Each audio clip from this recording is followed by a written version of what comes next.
शहीद आजम भगत सिंह के भांजे प्रोफेसर जगमोहन सिंह ने उनसे जुड़ी यादें साझा की। उन्होंने बताया कि यूं तो भगत सिंह का बचपन का ज्यादातर हिस्सा पाकिस्तान में लगते 105 चक स्थित बंगा में बीता था। इसके बावजूद उनका खटकर कला से खास रिश्ता था। अर्जुन सिंह से शिक्षा लेने के बाद ही उन्होंने जीवन का मकसद तय किया था। वह उस दौरान ही गर्मियों में खटकर कला आ जाते थे। 1921 में महात्मा गांधी द्वारा दी गई सत्याग्रह की काल से पहले लाहौर में पढ़ रहे भगत सिंह ने इस आंदोलन शुरुआत के बाद अपनी पढ़ाई छोड़ दी थी। हालांकि इसके पहले 1919 में उन्होंने अमृतसर के जलियांवाला बाग जाकर अंग्रेजी हुकूमत की तानाशाही का चेहरा देख लिया था। तब से ही उनकी सोच में फिरंगियों के खिलाफ नफरत पैदा हो गई थी। शहीद आजम भगत सिंह का परिवार 1947 के वक्त भारत आ गया था। इसका मुख्य कारण देश का बंटवारा था। हालांकि शुरुआत के दिनों में शरत तैयार नहीं हुई थी। प्रोफेसर जगमोहन सिंह ने खुलासा किया कि साल 1931 में शहीद आजम भगत सिंह और उनके साथी राजगुरु और सुखदेव की शहादत के बाद पाकिस्तान लगातार मेला लगता था। बंटवारे के बाद भारत के सैन्य खटकर कला में साल 1949 से यह मेला शुरू हुआ, जहां अब खटकर कला में स्मारक बना है। हर साल उसी जगह मेला लगता है। खटखट कला जो गांव है, ये इसमें इनके बुज़ुर्ग मतलब अमृतसर में एक नारली गांव है, वहाँ से 10 पुश्तों पहले यहाँ आए थे और यहाँ बसे। और उस वक़्त जो उनको ड्यूटी दी गई थी वो ये थी कि जब बाहर से हमलावर आते हैं तो गांव को ऑर्गेनाइज करके उन हमलावरों से टकराव करना। तो ये पुराना इतिहास है। और भगत सिंह के पिताजी, चाचा जी साजीत सिंह, स्वर्ण सिंह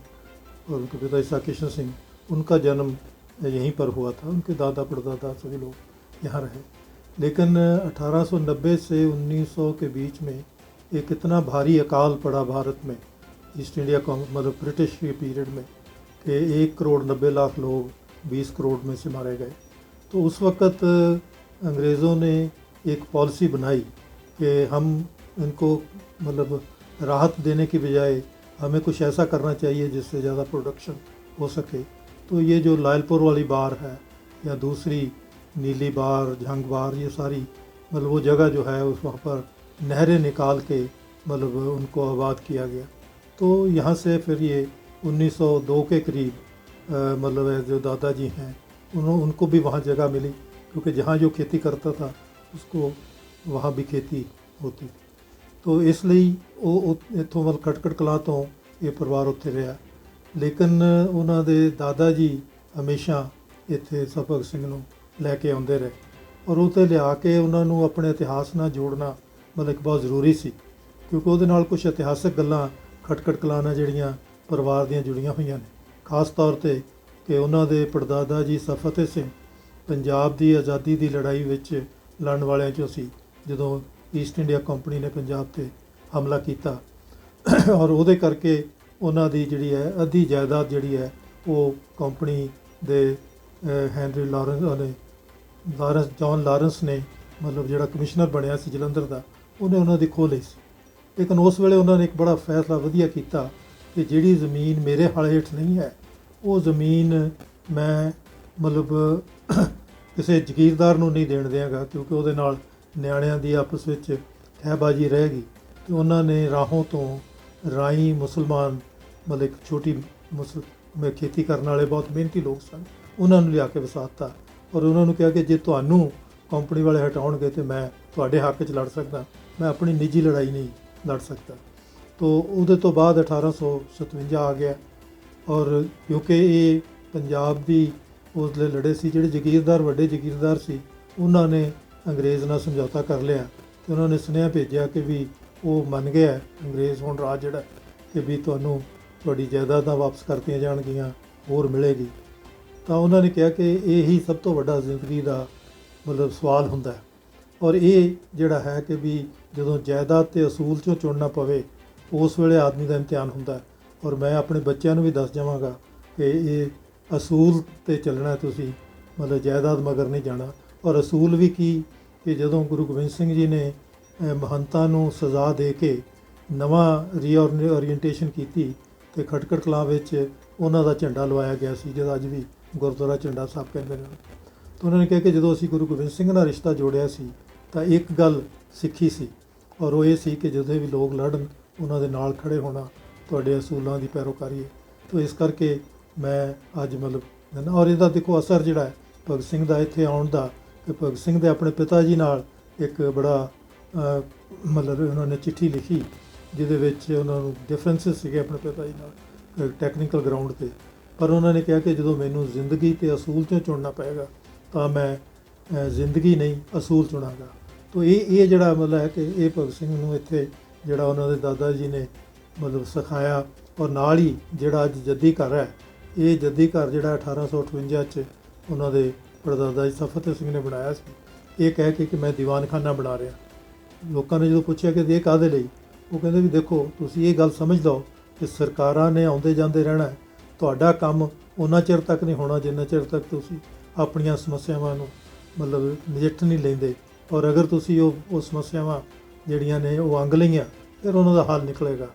ਤਾਂ ਇਹ ਮੈਂ ਸਮਝਦਾ ਕਿ ਅੱਜ ਵੀ ਔਰ ਉਹ ਜਿਹੜਾ ਜੱਦੀ ਘਰ ਹੈ ਉਹ ਉਸ ਗੱਲ ਦੀ ਯਾਦ ਦਿਲਾਉਂਦਾ ਕਿ ਵੀ ਲੋਕਾਂ ਨੂੰ ਆਪਣੇ ਫੈਸਲੇ, ਆਪਣੀਆਂ ਪ੍ਰੋਬਲਮਸ ਨੂੰ ਇਕੱਠੇ ਬਹਿ ਕੇ ਸੋਚਣਾ ਚਾਹੀਦਾ। ਔਰ ਇਹੀ ਹੈ ਕਿ ਜਦੋਂ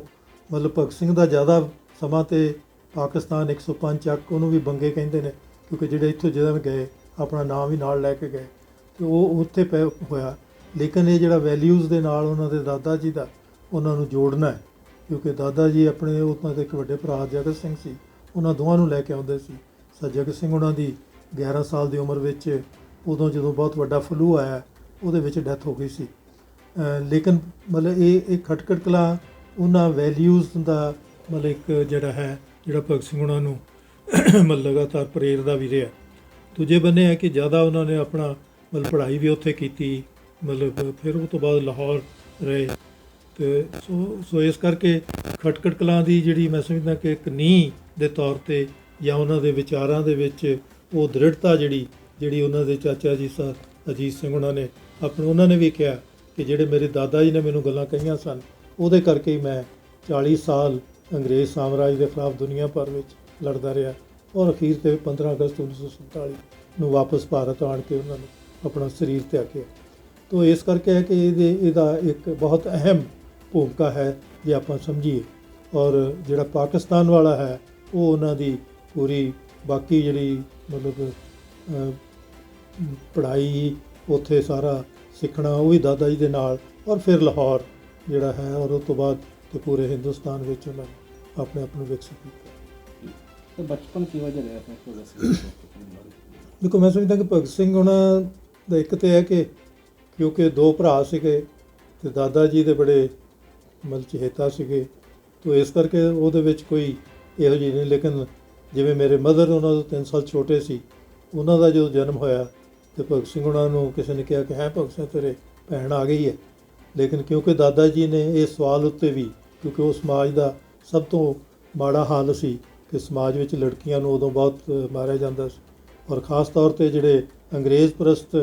ਮਤਲਬ ਜਗੀਰਦਾਰ ਸੀ ਉਹਨਾਂ ਦੇ ਘਰਾਂ ਵਿੱਚ ਤਾਂ ਬੱਚੀਆਂ ਬਚਦੀਆਂ ਨਹੀਂ ਸੀ। ਅਤੇ ਉਹਦੇ ਵਿੱਚ ਭਗਤ ਸਿੰਘ ਉਹਨਾਂ ਨੂੰ ਕਿਸੇ ਨੇ ਕਿਹਾ ਭਗਤ ਸਿੰਘ ਤੇਰੇ ਭੈਣ ਆ ਗਈ, ਅਤੇ ਉਹਨਾਂ ਨੇ ਕਿਹਾ ਕਿ ਮਤਲਬ ਕੀ ਫ਼ਰਕ ਪੈਂਦਾ ਭੈਣ ਦਾ, ਕਿਉਂਕਿ ਮਤਲਬ ਉਹ 4 ਆਨੇ ਹੋਏ ਤਾਂ ਅੰਦਰ ਵੜ ਕੇ ਵਿਆਹ ਲਾਂਗੇ, ਰੁਪਈਆ ਹੋਇਆ ਤਾਂ ਕੋਠੇ 'ਤੇ ਚੜ੍ਹ ਕੇ ਵਿਆਹ ਲਾਂਗੇ, ਭੈਣ ਦਾ ਕੀ ਭਾਰ ਹੈ। ਤਾਂ ਮਤਲਬ ਇਹ ਵੈਲਿਊਜ਼, ਔਰ ਇਸੇ ਤਰ੍ਹਾਂ ਹੀ ਕਿਉਂਕਿ ਉਹਨਾਂ ਦੇ ਪੜਦਾਦਾ ਜੀ ਸਾਰਜਨ ਸਿੰਘ ਜਿਹੜੇ ਨੇ ਉਹ ਸਮਾਜ ਦੀਆਂ ਬੁਰਾਈਆਂ ਦੇ ਖਿਲਾਫ ਵੀ ਲੜਦੇ ਸਨ, ਛੂਆਛਾਤ ਦੇ ਖਿਲਾਫ ਉਹ ਬਹੁਤ ਮਤਲਬ ਨਿੱਠ ਕੇ ਜਿਹੜਾ ਭਗਤ ਸਿੰਘ ਉਹਨਾਂ ਦੇ ਵਿਚਾਰਾਂ ਵਿੱਚ ਵੀ ਮਤਲਬ ਉਹਦਾ ਅਸਰ ਰਿਹਾ, ਅਤੇ ਉਹਨਾਂ ਨੇ ਵੀ ਬਰਾਬਰਤਾ ਅਤੇ ਭਾਈਚਾਰੇ ਦੀ ਗੱਲ ਕੀਤੀ, ਉਹ ਵੀ ਬਰਾਬਰਤਾ ਦੀ ਗੱਲ ਕਰਦੇ ਸੀ। ਤਾਂ ਇਸ ਕਰਕੇ ਬਚਪਨ ਵਿੱਚ ਜਿੱਦਾਂ ਮੈਂ ਸਮਝਦਾ ਕਿ ਜਿਹੜਾ ਸਭ ਤੋਂ ਵੱਡਾ ਸਵਾਲ ਮੈਂ ਹੱਲ ਕਰਨ ਦੀ ਕੋਸ਼ਿਸ਼ ਕੀਤੀ ਕਿ 12 ਸਾਲ ਦਾ ਭਗਤ ਸਿੰਘ ਜਲ੍ਹਿਆਂਵਾਲੇ ਬਾਗ ਕਿਉਂ ਆਇਆ, 12 ਸਾਲ ਦੇ ਬੱਚੇ ਦੀ ਕੀ ਮੋਟੀਵੇਸ਼ਨ ਹੈ। ਅਤੇ ਜਦੋਂ ਮੈਂ ਘਰ ਦੇ ਪੂਰੇ ਹਾਲਾਤ ਨੂੰ ਭਾਫਿਆ, ਔਰ ਉਹ ਤੋਂ ਬਾਅਦ ਲੱਗਾ ਕਿ ਜਿਹੜੇ ਉਹਨਾਂ ਦੇ ਤਾਇਆ ਜੀ ਅੰਗਰੇਜ਼ ਪ੍ਰਸਤ ਹੋ ਗਏ ਸੀ, ਉਹ ਆਣ ਕੇ ਉੱਥੇ ਹੀ ਘਰ 'ਚ ਬਹਿ ਕੇ ਗੱਲ ਕਰਦੇ ਨੇ, ਅੰਗਰੇਜ਼ ਤਾਂ ਬੜਾ ਇਨਸਾਫ ਪਸੰਦ ਹੈ, ਉਹ ਤਾਂ ਕੋਈ ਇੱਦਾਂ ਦੇ ਇਹ ਗੱਲ ਜਿਹੜੀ ਝੂਠੀ ਹੈ, ਐਵੇਂ ਲੋਕ ਝੂਠੀਆਂ ਹਵਾਵਾਂ ਉਡਾਉਂਦੇ ਰਹਿੰਦੇ ਨੇ, ਜ਼ਰੂਰ ਕਿਸੇ ਉਹਨਾਂ ਨੂੰ ਮਤਲਬ ਕੋਈ ਸ਼ਰਾਰਤ ਕੀਤੀ ਹੋਣੀ ਹੈ। ਤਾਂ ਮੈਂ ਕਿਹਾ ਭਗਤ ਸਿੰਘ ਦੇ ਦਾਦਾ ਜੀ ਨੇ ਉਹਨੂੰ ਇੱਕੋ ਹੀ ਗੱਲ ਕਹੀ ਸੀ ਵੀ ਕੋਈ ਗੱਲ ਜਸਟ ਸੁਣ ਕੇ ਨਹੀਂ ਮੰਨਣੀ, ਉਹਨੂੰ ਪਰਖ ਕੇ ਦੇਖੋ। ਔਰ ਉਹੀ ਮੋਟੀਵੇਸ਼ਨ ਹੈ ਕਿ 12 ਸਾਲ ਦਾ ਬੱਚਾ ਕਰਫਿਊ ਦੇ ਵਿੱਚ ਔਰ ਸਾਰੇ ਹਾਲਾਤਾਂ ਵਿੱਚ ਵੀ ਉੱਥੇ ਪਹੁੰਚਦਾ ਹੈ ਔਰ ਉਸ ਅਸਲੀਅਤ ਨੂੰ ਔਰ ਉੱਥੋਂ ਦੀ ਖੂਨ ਭੀਜੀ ਮਿੱਟੀ ਨੂੰ ਉਹ ਦੇਖਦਾ ਹੈ ਔਰ ਆਣ ਕੇ ਮੇਰੇ ਮਦਰ ਨੂੰ ਜਿਹੜਾ ਉਹਨਾਂ ਨੇ ਸ਼ਬਦ ਕਹੇ ਕਿ ਵੀ ਅੰਗਰੇਜ਼ ਦੇਖੋ ਕਿੰਨਾ ਜ਼ਾਲਮ ਹੈ ਕਿ ਉਹ ਸਾਡੇ 'ਤੇ ਸਿਰਫ ਰਾਜ ਹੀ ਨਹੀਂ ਕਰਦਾ, ਉਹ ਸਾਨੂੰ ਇੰਨੀ ਬੁਰੀ ਤਰ੍ਹਾਂ ਸਾਡੇ ਲੋਕਾਂ ਨੂੰ ਤੇ ਜ਼ੁਲਮ ਕਰਦਾ ਮਾਰਦਾ ਹੈਗਾ। ਤੋ ਮਤਲਬ ਹੈ ਕਿ ਬਚਪਨ ਵਿੱਚ ਭਗਤ ਸਿੰਘ ਉਹਨਾਂ ਦਾ ਮਤਲਬ ਕਾਫੀ ਕੋਈ ਇੱਦਾਂ ਦੀ ਤਾਂ ਨਹੀਂ ਹੈ, ਲੇਕਿਨ ਕਿਉਂਕਿ ਉਹਨਾਂ ਦੇ ਬ੍ਰਦਰ ਦਾ ਜਾਣਾ ਉਹ ਸ਼ਾਇਦ ਉਹਨਾਂ ਦਾ ਰਿਫਲੈਕਟ ਹੁੰਦਾ ਹੈ ਜਦੋਂ ਕਰਤਾਰ ਸਿੰਘ ਸਰਾਭਾ 'ਤੇ ਆਰਟੀਕਲ ਲਿਖਦੇ ਨੇ ਕਿ ਵੀ ਮਤਲਬ ਸਾਰੇ ਜਿਹੜੇ ਤੁਹਾਡੇ ਪਿਆਰੇ ਹੁੰਦੇ ਨੇ ਵਿਛੜ ਜਾਂਦੇ ਨੇ ਲੇਕਿਨ ਤੁਸੀਂ ਆਪਣੇ ਜੀਵਨ 'ਚ ਅੱਗੇ ਵਧਦੇ ਰਹਿੰਦੇ ਹੋ। ਜੀ ਸਰ, ਇੱਕ ਤਾਂ ਹੋਰ ਕਿ ਬਚਪਨ ਵਿੱਚ ਕਿੱਥੇ ਜਾ ਸਮਾਂ ਨਿਕਲਿਆ ਉਹਨਾਂ ਦਾ ਜ਼ਿਆਦਾ ਸਮਾਂ? ਦੇਖੋ ਉਹਦੇ 'ਚ ਮਤਲਬ ਮੈਂ ਸਮਝਦਾ ਕਿ ਪਹਿਲਾ ਪੀਰੀਅਡ ਜਿਹੜਾ ਹੈ ਉਹ ਤੇ ਜ਼ਿਆਦਾ 105 ਚੱਕ ਬੰਗੇ ਪਾਕਿਸਤਾਨ 'ਚ ਹੀ ਹੈਗਾ ਕਿਉਂਕਿ ਪ੍ਰਾਇਮਰੀ ਤੱਕ ਉਹ ਉੱਥੇ ਪੜ੍ਹੇ ਨੇ, ਉੱਥੇ ਹੀ ਉਹਨਾਂ ਦੀ ਮਤਲਬ ਸਾਰੇ ਮਤਲਬ ਉਹਨਾਂ ਨੇ ਹਾਲਾਤ ਦੇਖੇ ਔਰ ਉੱਥੇ ਜੀ ਬੜੀ ਇੰਟਰਸਟਿੰਗ ਇਹ ਸੀਗੀ ਕਿ ਜਿੰਨੇ ਉੱਥੇ ਕੰਮ ਕਰਨ ਵਾਲੇ ਲੋਕ ਸੀਗੇ ਉਹ ਬੜਾ ਪਿਆਰ ਕਰਦੇ ਸੀ ਉਹਨਾਂ ਨੂੰ। ਉਹ ਇਸ ਕਰਕੇ ਕਰਦੇ ਸੀ ਕਿ ਬਾਬਾ ਜੀ ਮਤਲਬ ਕੰਮ ਕਰਨ ਵਾਲਿਆਂ ਦੇ ਹੱਕ 'ਚ ਸੀਗੇ ਕਿਉਂਕਿ ਜਿਹੜੇ ਅੰਗਰੇਜ਼ ਪ੍ਰਸਤ ਸਾਡੀ ਫੈਮਿਲੀ ਦਾ ਮੈਂਬਰ ਹੋ ਗਏ ਉਹਨਾਂ ਤੋਂ ਮੰਗਲ ਸਿੰਘ ਉੱਥੇ ਹੁੰਦਾ ਸੀ, ਉਹ ਜ਼ੁਲਮ ਕਰਦਾ ਸੀ ਉਹਨਾਂ ਨੂੰ ਕਈ ਵਾਰੀ ਡਾਂਗ ਔਰ ਉਹ ਕਿਉਂਕਿ ਉਹਨਾਂ ਦੇ ਮਤਲਬ ਚਾਚਾ ਜੀ ਹੋਣ ਕਰਕੇ ਉਹ ਬਜ਼ੁਰਗ ਹੋਣ ਕਰਕੇ ਉਹ ਉਹਨੂੰ ਡਾਂਗ ਨਾਲ ਲੋਕਾਂ ਦੇ ਸਾਹਮਣੇ ਕੁੱਟ ਵੀ ਦਿੰਦੇ ਸੀ। ਉਹਨੂੰ ਜ਼ੁਲਮ ਨੂੰ ਇੱਦਾਂ ਉਹ ਸਾਰਾ ਬਚਪਨ ਜਿਹੜਾ ਹੈ ਉਹ ਮਤਲਬ ਮੈਂ ਸਮਝਦਾ ਕਿ ਉਹਨਾਂ ਦੇ ਤੁਸੀਂ ਸਮਝੋ ਕਿ 7 ਤੋਂ ਮਤਲਬ ਪੈਦਾ ਹੋਏ ਉੱਥੇ ਔਰ 16 ਤੱਕ 9 ਸਾਲ ਜਿਹੜੇ ਨੇ ਉਹ ਮਤਲਬ ਉੱਥੇ ਬੰਗਿਆਂ 'ਚ ਜ਼ਿਆਦਾ ਟਾਈਮ ਰਹੇ। ਗਰਮੀਆਂ ਵਿੱਚ ਇੱਥੇ ਖਟਕੜ ਕਲਾਂ ਮਤਲਬ ਆਪਣੇ ਦਾਦਾ ਜੀ ਨਾਲ ਹਰ ਗਰਮੀਆਂ 'ਚ ਆਉਂਦੇ ਸੀ ਅਤੇ ਫਿਰ ਉਸ ਤੋਂ ਬਾਅਦ ਉਹ ਲਾਹੌਰ ਵਿੱਚ ਮਤਲਬ ਰਹੇ ਕਿਉਂਕਿ ਮਤਲਬ ਪ੍ਰਾਇਮਰੀ ਕਰਨ ਤੋਂ ਬਾਅਦ ਮਤਲਬ ਸਕੂਲ ਵਿੱਚ 10ਵੀਂ ਤੱਕ ਉਹ 10ਵੀਂ 'ਚ ਪੜ੍ਹਦੇ ਸੀ ਜਦੋਂ ਉਹਨਾਂ ਨੇ ਮਹਾਤਮਾ ਗਾਂਧੀ ਜੀ ਦੀ ਕਾਲ ਦੇ ਉੱਤੇ ਸਕੂਲ ਛੱਡ ਦਿੱਤਾ ਔਰ ਫਿਰ ਨੈਸ਼ਨਲ ਕਾਲਜ ਲਾਹੌਰ ਰਹੇ। ਜੀ, ਅਤੇ ਤੁਸੀਂ ਕੀ ਸਮਝਦੇ ਪਾਕਿਸਤਾਨ ਤੋਂ ਭਾਰਤ ਤੱਕ ਵਸਣਾ ਅਤੇ ਹਾਲਾਤਾਂ ਨੂੰ ਕਿਵੇਂ ਐਕਸਪਲੇਨ ਕਰ ਸਕਦੇ ਹੋ? ਦੇਖੋ ਮੈਂ ਸਮਝਦਾ ਕਿ ਪਹਿਲਾਂ ਇੱਥੋਂ ਇੱਕ ਕਿਸਮ ਦਾ ਇਹ ਉਜਾੜਾ ਸੀ ਕਿ ਉੱਥੇ ਗਏ ਬਾਹਰ ਵਸਾਉਣ ਵਾਸਤੇ 47 'ਚ ਵਾਪਸ ਹੁਣ ਤੁਹਾਡੇ ਕੋਲ ਵਾਪਸ ਇੱਕ ਘਰ ਹੈਗਾ ਜਿਹੜਾ ਹੁਣ ਜੱਦੀ ਘਰ ਹੈ ਤੋ ਇਸ ਕਰਕੇ ਫਿਰ ਆਪਣੇ ਵਾਪਸ ਮੁੜੇ ਪਿੰਡ ਤੁਸੀਂ ਉਹ ਸਾਰੀ ਤੋ ਉਹ ਤੇ ਆਪਣੇ ਆਪ ਵਿੱਚ ਇੱਕ ਮਤਲਬ ਹੈ ਕਿ ਹੁਣ ਸਰਕਾਰ ਜ਼ਮੀਨਾਂ ਲੈ ਕੇ ਲੋਕਾਂ ਨੂੰ ਬੇਆਬਾਦ ਕਰ ਰਹੀ ਕਿਸੇ ਸਕੀਮਾਂ ਦੇ ਨਾਂ 'ਤੇ ਸੜਕਾਂ ਦੇ ਨਾਂ 'ਤੇ ਉਹ ਸਾਰਾ ਕੁਝ ਚੱਲਦਾ ਰਹਿੰਦਾ ਲੇਕਿਨ ਵਾਪਸ ਇੱਥੇ ਆਣ ਕੇ ਜਿਹੜਾ ਸਰ ਕਿਸ਼ਨ ਸਿੰਘ ਜੀ ਨੇ ਇੱਕ ਫੈਸਲੇ ਇੱਕ ਤਾਂ ਹੈ ਕਿ ਵੀ ਉੱਥੇ ਪੁਰਾਣਾ ਜਿਹੜਾ ਬੰਗੇ ਪਾਕਿਸਤਾਨ ਸੀ ਉੱਥੇ ਹਰ ਸਾਲ ਉਹਨਾਂ ਦਾ ਸ਼ਹੀਦੀ ਮੇਲਾ ਲੱਗਦਾ ਸੀ ਮਤਲਬ ਰਾਜਗੁਰੂ ਸੁਖਦੇਵ ਭਗਤ ਸਿੰਘ ਦਾ। ਜਦੋਂ ਇੱਥੇ ਆਏ ਤਾਂ ਮਤਲਬ 1 ਸਾਲ ਨਹੀਂ ਲੱਗਾ ਕਿਉਂਕਿ 47 ਤੇ ਉੱਦਾਂ ਮਤਲਬ ਅਗਸਤ ਵਿੱਚ ਹੀ ਹੋਇਆ, 48 'ਚ ਨਹੀਂ ਲੱਗਾ, ਫਿਰ 49 ਵਿੱਚ ਇੱਥੇ ਪਹਿਲੀ ਵਾਰੀ ਉਹਨਾਂ ਨੇ ਦੁਬਾਰਾ ਮੇਲਾ ਲੱਗਣ ਦੀ ਜਿਹੜੀ ਪ੍ਰਕਿਰਿਆ ਇਹਨੂੰ ਸ਼ੁਰੂ ਕੀਤਾ ਔਰ ਉਹਦੇ ਵਾਸਤੇ ਫਿਰ ਇਹ ਸੀ ਵੀ ਉਦੋਂ ਕਣਕ ਦੇ ਖੇਤ ਖਾਲੀ ਕਰਕੇ ਕਣਕ ਵੱਢ ਕੇ ਕੱਚੀ ਕਣਕ ਵੱਢ ਕੇ ਮਤਲਬ ਕੀਤੇ ਜਾਂਦੇ ਸੀ ਅਤੇ ਜਿਹੜੀ ਹੁਣ ਜਗ੍ਹਾ ਉੱਥੇ ਮਤਲਬ ਮੇਨ ਰੋਡ ਦੇ ਉੱਤੇ ਹੈ ਉਹ ਭਗਤ ਸਿੰਘ ਦੇ ਨਾਂ ਹੈ। ਉਹਨਾਂ ਦੇ ਪਿਤਾ ਜੀ ਨੇ ਆਪਣੀ ਜ਼ਮੀਨ 'ਚੋਂ ਹਿੱਸਾ ਕੱਢ ਕੇ ਭਗਤ ਸਿੰਘ ਦੇ ਨਾਂ ਲਵਾਤਾ ਔਰ ਮੁਰੱਬੇਬੰਦੀ 'ਚ ਉਹਨੂੰ ਸੜਕ 'ਤੇ ਲੈ ਆਂਦਾ ਤਾਂ ਕਿ ਲੋਕਾਂ ਨੂੰ ਇਕੱਠੇ ਹੋਣ ਵਾਸਤੇ ਇੱਕ ਜਗ੍ਹਾ ਜਿਹੜੀ ਹੈ ਉਹ ਰਵੇ ਔਰ ਉਹਦੇ ਤੋਂ ਬਾਅਦ ਹੀ ਹੁਣ ਜਿਹੜੀ ਹੈ ਮਿਊਜ਼ੀਅਮ ਪਹਿਲਾਂ ਉੱਥੇ ਹਾਲ ਵੀ ਬਣਿਆ ਸੀ, ਮੇਰੇ ਮਦਰ ਨੇ ਕੋਸ਼ਿਸ਼ ਕੀਤੀ ਸੀ। ਮੈਂ ਸਮਝਦਾ ਕਿ ਸਮੇਂ ਨਾਲੋਂ ਜ਼ਿਆਦਾ ਵੈਲਿਊਜ਼ ਦੇਣਾ ਹੈ ਕਿਉਂਕਿ ਇਹਦੇ ਨਾਲ ਟ੍ਰੈਡੀਸ਼ਨ ਜੁੜੀਆਂ ਹੋਈਆਂ ਤਾਂ ਇਸ ਕਰਕੇ ਭਗਤ ਸਿੰਘ ਦਾ ਵੀ ਉਹ ਇੱਥੇ ਇਹਦੇ ਉਹ ਤਾਂ ਮੈਂ ਜਿਹੜਾ ਤੁਹਾਨੂੰ ਕਿਹਾ ਕਿ ਜਿਹੜੇ ਅਸੂਲ ਇੱਥੇ